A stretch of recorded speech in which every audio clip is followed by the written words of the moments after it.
Khadki cantonment बोर्डचे माजी उपाध्यक्ष मनीष सुरेंद्र आनंद यांच्यातर्फे दिंडीसाठी चहा नाश्ता व स्नेहभोजन। दरवर्षी सालाबाद प्रमाणे याही वर्षी संत ज्ञानेश्वर महाराज यांच्या पालखीचे स्वागत करून त्यांच्यासाठी चहा नाश्ता व स्नेहभोजनची व्यवस्था दरवर्षी करतात।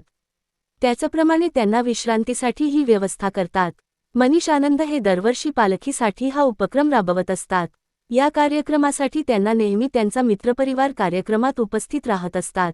आजही या कार्यक्रमासाठी मनीष आनंद मित्रपरिवार सर्व उपस्थित होते। Bureau reporter Praveen Tayde, viral news.